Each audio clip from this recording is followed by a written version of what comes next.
Hello, नमस्कार। मैं Ashish Kumar Yadav, senior neurotherapist, motivational speaker और ऑथर। आप सभी का दिल से बहुत बहुत स्वागत करता हूं आज के इस सेशन में।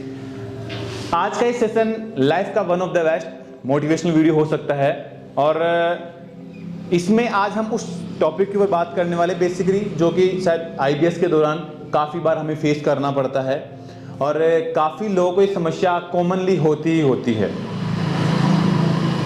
जीवन में हमारे बहुत बार हम एक चीज़ को फेस करते हैं और वो ये है कि शायद हम हमारे अतीत की वजह से बहुत बार हमारी प्रॉब्लम में फंस जाते हैं और अतीत में जो भी कुछ घटित होता है हम उसको भुला देना चाहते हैं। जैसे कि मैंने मेरे एक वीडियो में पहले भी बताया था और बहुत बार लोग इस बात की कोशिश करते हैं कि हम हमारे बीते हुए समय की जो भी कुछ मेमोरीज होती हैं हम उन सबको ऑलमोस्ट ख़त्म कर देना चाहते हैं। मतलब जो कुछ भी हमारे अतीत में बीता, जो कुछ हमने गलतियां करी, उन सबको भुला देना चाहते हैं। और लोग ये चाहते हैं कि काश मेरे पास ऐसी कोई जादू की छड़ी हो जिससे मैं समय को रिवर्स करूं और पीछे जो भी कुछ घटा उस सबको मैं लगभग नील कर दूं। और मैं आपको एक बात बताता हूं मेरे एक्सपीरियंस से, जो है सबसे बड़ी इसमें इफेक्ट तरीके से काम करती है। महात्मा बुद्ध बोलते हैं कि जीवन में जब तक आप ये चीज सोचते रहेंगे कि ये काश जो हुआ वो नहीं होता, मतलब आप अतीत को छोड़ करके आगे नहीं चल रहे हैं, तो भविष्य में आपके इस बात की संभावनाएं बढ़ रही है कि आप जीवन में कुछ सीखना नहीं चाहते हैं। इस बात की बहुत ज्यादा संभावनाएं हैं। समझो कैसे, अगर मैंने गाड़ी मेरी 50 की रफ्तार से भगाई और अनफॉर्चुनेटली अगर मेरा एक्सीडेंट हो जाता है, ठीक है, एक्सीडेंट हो गया, अब मैं हॉस्पिटलाइज एडमिट हो गया, अब मैं हॉस्पिटल में पड़े पड़े ये सोचता रहूं कि काश ये एक्सीडेंट नहीं होता, काश मेरे साथ ऐसा नहीं होता, तो उस मोमेंटम में मेरे से बड़ा बेवकूफ कोई नहीं है। क्यों? सवाल सिंपल सा है, वो ये है कि अगर मेरे साथ जो घटना घटी, अगर उस घटना से मैं सीख जाता हूं कि ये घटना मेरे साथ दोबारा नहीं घटे, तो मैं अब स्पीड को लिमिटेशन में करके रखूंगा। लाइक भी वो गलती नहीं दोहराऊंगा जो मैंने अतीत में दोहराई है। लेकिन हम क्या गलती करते हैं, क्या सोचते हैं कि काश वो नहीं घटे जो हमारे साथ घटा, हम उसको वापस से जीरो करना चाहते हैं। तो हमारे दिमाग में सवाल क्या होता है, हमने जो पास्ट में अतीत में जो गलतियां करी, रूटीन लाइफ हमारा चाहे बेसिकली खराब रहा हो, हमारा चाहे खान पीन गलत रहा हो, हमने चाहे मास्टरबेशन ज्यादा किया हो, हमने चाहे सोचा ज्यादा हो, कोई भी कोज हो सकता है, कोई भी कारण हो सकता है, कोई फर्क नहीं पड़ता। लेकिन हम ये सोचते हैं कि काश 2 साल पहले का जो समय था वो वापस से रिटर्न हो जाए, यही सोचते हैं। मैं आपको ये बोलता हूं कि जो 2 साल में घटा उससे आपने क्या सीखा? 2 साल में आपके साथ वो कुछ घटा जो शायद आपके पूरे जीवन आपके साथ काम आएगा।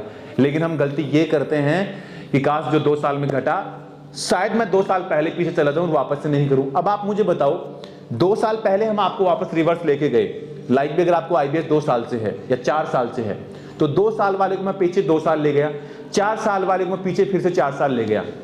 तो अब ये बात बताओ कि 4 साल मैं अगर आपको पीछे लेके गया तो इस बात की कितनी % संभावनाएं हैं कि आप फिर से वो गलतियां नहीं दोहराएंगे, क्योंकि आपने कभी उस चीज का एक्सपीरियंस नहीं किया। एक एग्जांपल देता हूं, एक छोटा बच्चा होता है जो बेसिकली 5 साल का 7 साल का होता है, अनमैच्योर होता है, तो वो गलती क्या करता है, बहुत बार आपने कहीं ना कहीं सुना होगा कि वो गलती से दूध में गिर जाता है, गर्म दूध में उसका हाथ जल जाता है, पैर जल जाता है। कॉमनली मैंने तो बहुत बार इस चीज को ऑब्जर्वेशन किया है, हो सकता है आपने भी कभी ना कहीं सुना होगा कि बच्चे ने गर्म दूध में हाथ दे दिया जिससे उसका हाथ जल गया, या बच्चे ने गर्म पानी में हाथ दे दिया उससे उसका हाथ जल गया। अब मुझे ये वाली बात बताओ, जिस बच्चे ने उस गर्म दूध में हाथ दिया वो क्या भविष्य में दोबारा हाथ देगा? नहीं, संभावनाएं कम हो गई, क्योंकि उसको इस बात का पता है कि ये मेरे लिए खतरनाक है। ऐसे एक लाइट का जो बोर्ड होता है, स्विच होता है, वो बच्चा जो छोटा सा है, अनमैच्योर है, वो अगर गलती से लाइट के स्विच में अंगुली दे देगा, फिंगर दे देगा, तो उसको झटका लगेगा, तो दोबारा वो नहीं देगा। संभावनाएं बहुत ज्यादा है, लेकिन हम उसको रोकते हैं बारी बारी से। हम किस फियर से कि बच्चे को मतलब डेथ होने की पॉसिबिलिटी होती है कि बच्चे को ज्यादा अगर झटका लग गया गलती से तो कार्यक्रम समाप्त, हम उस फियर से उसको रोकते हैं। तो मैं बोलता हूं कि एक बार झटका लगना चाहिए। क्यों? उसकी वजह यह है कि वो बच्चा वहां से सीख जाएगा कि वो गलती वो दोबारा नहीं करेगा। लेकिन अगर हम वही बात उस बच्चे पे दोबारा से लागू करें कि बच्चे ने अगर गलती से गर्म दूध में हाथ दे दिया और हम सोचे कि काश ये जो घटना है वो नहीं घटती, या 1 घंटे पहले हम उसी घटना को वापस लेकर के जाते हैं, तो बच्चा फिर से अगले दिन या कुछ दिनों बाद गर्म दूध में हाथ देगा। संभावनाएं है, गारंटेड हैं, क्योंकि बच्चे ने सीखा नहीं। तो यही एग्जाम्पल टोटली हमारी लाइफ पे भी लागू होता है। आप इस बात को क्यों नहीं समझते? भगवान बुद्ध यही बोलते हैं कि मेरा कोई गुरु नहीं रहा, मैंने समस्त ब्रह्मांड को मेरा गुरु बनाया। ऐसे ही अगर आपका जीवन में इंटेंशन रहेगा, दिमाग खुला रखोगे, तो आप हर जगह से सीख सकते हैं।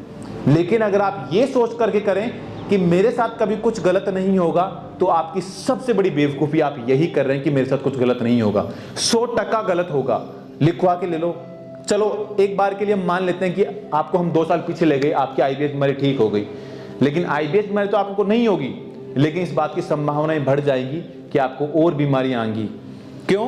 वो इसलिए क्योंकि आपको हेल्थ का कोई नॉलेज नहीं है। आप हेल्थ को लेकर कोई कॉन्शियस काम करते ही नहीं है, ना खाने पीने में ध्यान रखते हैं, ना और चीजों पे काम करते हैं, कुछ भी नहीं कर रहे। उम्र आपकी छोटी सी है, अभी मैच्योर आप ज्यादा नहीं हुए। लाइक भी हो सकता है आपकी एज 18 हो, 20 हो, 22, 25, 30 तक हो सकता है ज्यादा भी हो।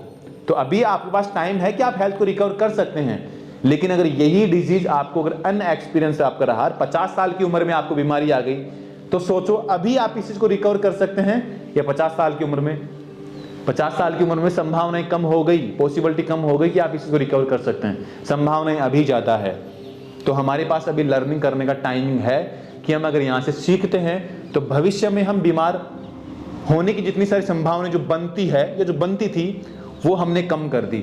मेरे पास ऐसे पेशेंट्स हैं, लगभग मतलब क्लियरली मुझे टोटल काउंटिंग का नहीं पता, लेकिन एक रफली आपको आइडिया बता रहा हूं। लगभग अराउंड मे बी कि शायद 15 या 20% ऐसे हैं जिनकी उम्र लगभग 60 साल के ऊपर है, जिनका ऑनलाइन ट्रीटमेंट मेरे एंड से चलता है। तो वो मुझे कॉमन सी बात बोलते हैं कि बेटा आपकी उम्र बहुत छोटी है, आप निकल जाओगे, लेकिन हमारी उम्र बहुत बड़ी है, लाइक भी 60-65 साल है। तो उनकी संभावनाएं बहुत कम है बजाय मेरे कंपैरिजन में। क्यों? क्योंकि अभी हमारा जैसे बोलते हैं खून परवान चढ़ रहा है, उनका ढलान पे है, तो दोनों में संभावनाएं कम और ज्यादा की है। आप इस बात को समझ रहे हैं मेरी बात को? तो मैं ये बोल रहा हूं कि जीवन में कभी भी कुछ गलत नहीं होता है। आपका नजरिया अगर सीखने का है तो जीवन बहुत बेहतर होगा। आपके सामने एक अथाह समंदर है पूरा जीवन का, और पता नहीं कितने फील्ड आपको मिलेंगे जीवन में कुछ करने के लिए। जरूरी नहीं कि आईबीएस बीमारी आपको पीड़ा देने के लिए आई है। बहुत कुछ आप यहां से सीख करके जा सकते हैं जिससे भविष्य आपका अच्छा होगा। इस बात की बहुत बहुत सारी संभावनाएं हैं, और नहीं सीखे तो इस बात की गारंटी है कि आईबीएस तो हुआ ही हुआ है। मैं आपको डरा नहीं रहा, समझाना चाहता हूं कि भविष्य में बहुत अनवांटेड बीमारियों में आप फंसने वाले हैं। गारंटेड है, आप लिखवा के ले लो। अगर आप अभी भी नहीं सुधरे, अभी भी नहीं समझे, तो संभावनाएं बढ़ेगी और फंसोगे। गारंटेड है, लिखवा के ले लो। अब आप इस बात को कैसे लेते हैं, किस इंटेंशन से लेते हैं, किस नजरिए से आप देखते हैं, कैसा सोचते हैं, आई डोंट नो, मुझे नहीं पता। लेकिन मैं आपसे रिक्वेस्ट यही करता हूं कि जीवन छोटा सा है, रोज जीना पड़ेगा आपको, रोज मरना भी पड़ेगा, लेकिन दोनों में फर्क है, मरने और जीने में। मैं रोज जी रहा हूं, लेकिन जो इससे फाइट कर रहा है वो रोज मर रहा है। हमने भी लड़ाई की, हम भी मरे थे रोज, लेकिन आज जीवन अच्छा है। क्यों? इस चीज को हम डिजर्व करते हैं, हमने इसके लिए मेहनत करी। तो आप भी मेहनत करो, कोई बड़ी कहानी नहीं, बिल्कुल आसान है। आईबीएस कोई बड़ी इतनी क्रोनिक डिजीज नहीं है जितना हम सोचते हैं माइंड के लेवल से। सिंपल सी चीजें हैं, सिंपल चीजों पे काम करोगे तो आप आराम से ठीक हो जाओगे। लेकिन जितना आपने इसको माइंड पे ट्रिगर किया, लेसन नहीं किया, सीखने की कोशिश नहीं की, तो इस बात की much more and more and more possibility है कि फ्यूचर में आईबीएस नहीं, पता नहीं कितनी बीमारियां आप अपने साथ लेकर के आएंगे। लेकिन अब इस बात की अगर आप डेप्थ को समझ जाते हैं, गहराई को समझ रहे हैं, तो बहुत जल्दी आप ठीक हो सकते हैं, और बहुत जल्दी आपका भविष्य ठीक होने की संभावनाओं को लेकर के आएगा।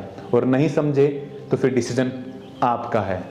तो मैं फाइनली इस पूरे वीडियो का निचोड़ एक लाइन में बता देता हूं, वो यही है, जीवन में अगर आप जो चीज डिजर्व करते हैं, चाहे पैसा हो, हेल्थ हो, लाइफ हो, अच्छा मतलब आपका रिलेशन हो, कुछ भी, जो भी आप XYZ करना चाहते हैं, कुछ भी करो, वो अगर आप वास्तव में डिजर्व करते हैं तो उसके लिए आपको मेहनत करना ही पड़ेगा। बिना मेहनत जीवन में कुछ भी नहीं होगा।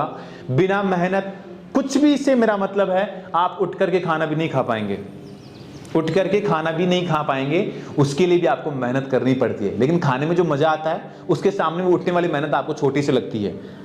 लेकिन योगा करने में लोगों की वाट लग जाती है, तो समझो, जो चीज डिजर्व करते हो, जो चीज चाहते हो, जो बनना चाहते हो, जैसा आप सोचते हैं, उसके लिए आपको वैसी मेहनत करनी पड़ेगी। बिना मेहनत नेक्स्ट टू इम्पॉसिबल है, कुछ भी नहीं होगा। जादू जीवन में कभी नहीं होता है, कभी नहीं होगा। मेहनत तो करनी ही पड़ेगी, वो कंपल्सरी है, कंपल्सरी है। आई होप कि शायद इस वीडियो के माध्यम से मैंने आपकी लाइफ में कुछ वैल्यू डालने की कोशिश करी। और अगर इस वीडियो के द्वारा दी गई कोई भी चीज अगर आपको इंफॉर्मेटिव लगती है तो प्लीज आप इस वीडियो को लाइक और चैनल को सब्सक्राइब जरूर कर सकते हैं। और आने वाले वीडियो के लिए हमारे चैनल से जुड़िए, जिससे शायद आपको फ्यूचर में और भी चीजें जानने को मौका मिलेगा। आई होप कि शायद आप हमारी बात को अच्छे से समझ पाएंगे। आपका दिल से बहुत बहुत धन्यवाद।